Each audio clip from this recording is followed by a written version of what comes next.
On the morning of May 19, 2012, a quiet apartment in Kingwood, Texas became the scene of a devastating discovery. 28-year-old Jennifer McKinley, a loving mother of one, was found strangled to death in her bedroom. Her 8-year-old son asleep just feet away, completely unaware that his entire world had just shattered. Her boyfriend, Erick Erminger, was the one who made the call. But it wasn't to 911. It was to his mother. He told her, "I killed Jennifer.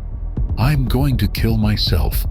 By the time authorities arrived, Jennifer was long gone, and Erick was locked in the bathroom holding a sword.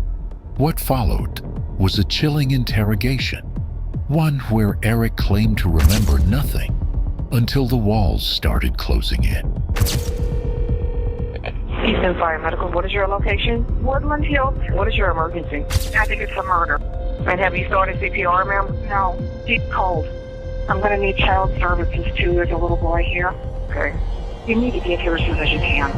But this wasn't the first tragedy to hit Jennifer's family. Decades earlier, her own mother had been murdered in a triple homicide, leaving Jennifer an orphan at the age of 2. And now, almost as if history had found a way to repeat itself, Jennifer too would die at the hands of someone who claimed to love her. This is the story of Jennifer McKinley and the interrogation that pulled a confession out of silence.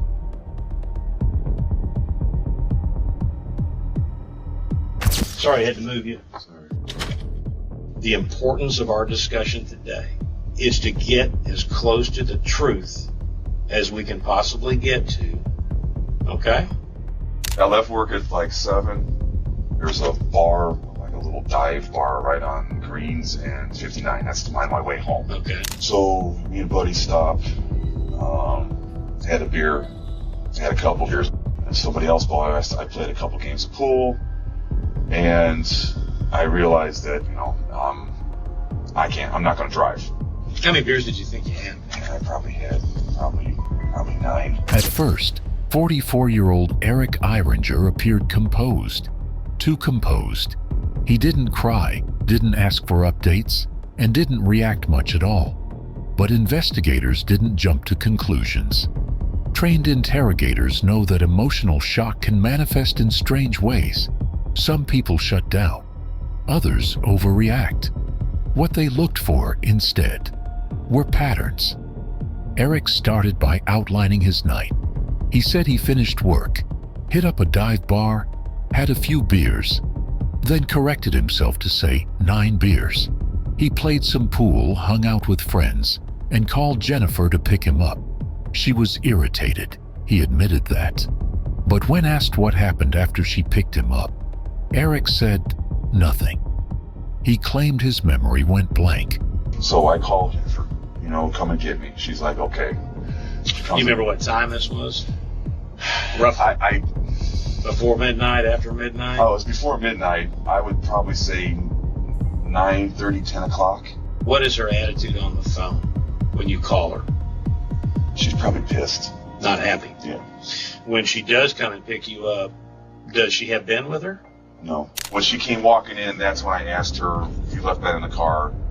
She said, I left him with a neighbor. I finished my beer and we left. Detectives began to sense that Erick was playing the memory loss card, suggesting he blacked out after drinking and couldn't recall what happened once he got home. But the problem? He remembered everything up until the apartment door opened, including his beer count, playing pool, and Jennifer's attitude when she arrived. That kind of selective memory? It didn't sit right, especially considering that when officers arrived at the crime scene, Erick had locked himself in the bathroom with a sword, threatening to harm himself. That's not behavior from someone with zero memory. That's someone who knows something bad happened and doesn't want to face it. I want you to close your eyes. And we're not hypnotizing or anything like that. But what we're going to try to do is, I want you to go into compartments from the time that Jennifer shows up at the bar, and you walk out of the bar, and I want you to envision this stuff. I want you to see yourself doing these things, and then start to talk about what you're doing. When I finished the beer, we walked out the parking lot. There was pretty much no talking. And you pulled into the apartment complex. I don't remember getting into the apartment. Detectives weren't just looking at Erick. There were other suspects, including a neighbor named Mike, who had been texting Jennifer the night she died. In those texts, Jennifer confided that she was exhausted with Erick and felt unsafe. Mike had feelings for her. He wrote things like, "You deserve better. Erick doesn't value you," but Jennifer made it clear she didn't want a romantic relationship with him. Even so, neighbors began whispering that Mike might be involved. After an investigation, Mike was cleared. That left Erick and an unidentified third person. Okay, let's think back. This is the part that's very important here about opening up those compartments that you've closed off for whatever reason, because at that point, this is where it becomes critical. Think back at that point when you get inside the apartment. Does Jennifer bring back the discussion now about having to pick you up, having to leave benefit? You know, where does it go from there? Even when I'm trying to even trace my steps, there's a blank there. Think back. I mean, again, there's no pressure here. No, and I know, and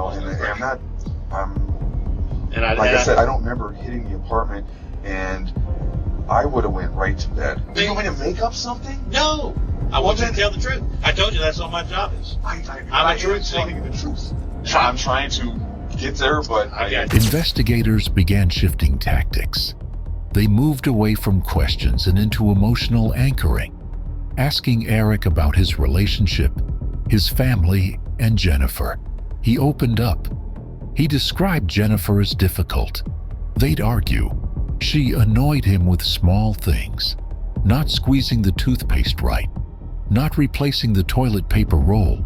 But then it got darker. He admitted to grabbing her, pushing her, said she'd blocked the door when he tried to leave. And that, yes, things had gotten physical. This was no longer a blackout story. This was a toxic relationship. He's like my best friend, so I can't. Oh well, hey man.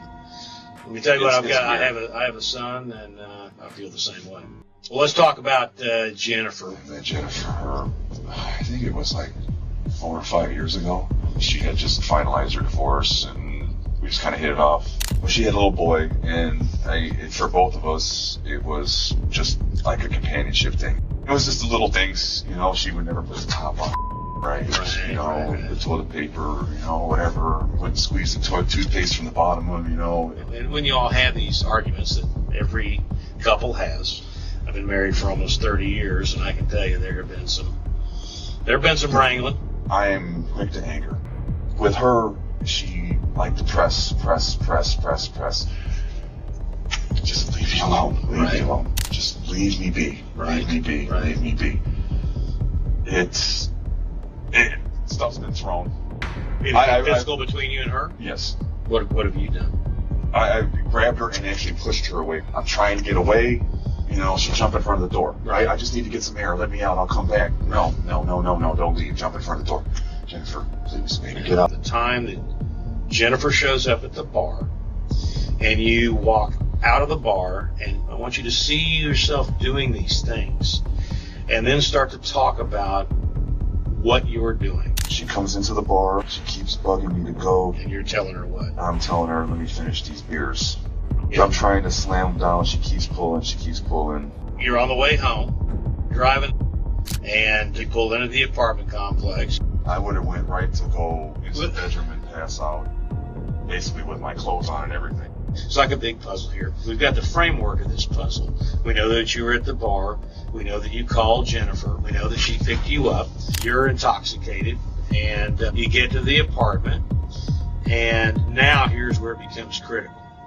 Because once you and Jennifer cross the threshold of that apartment, then something starts to be placed in motion. I don't remember. Back in the interrogation room, Detectives put the puzzle together piece by piece. They told Erick plainly, "You left the bar. You got picked up. You got home. And then Jennifer died. Something happened. You snapped. Maybe it was cheating accusations.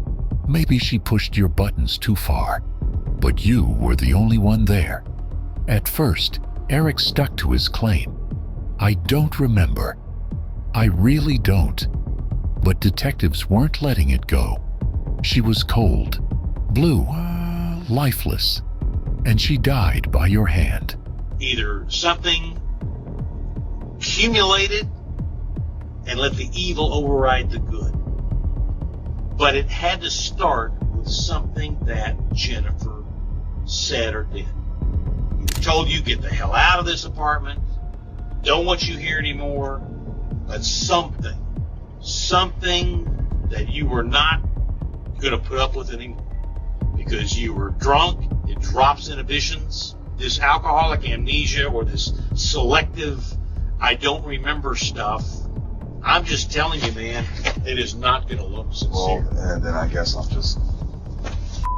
I don't know what else to say, because I literally do not remember. You have been a part of this woman's life. You guys have had your ups and downs like everybody else has. But something broke.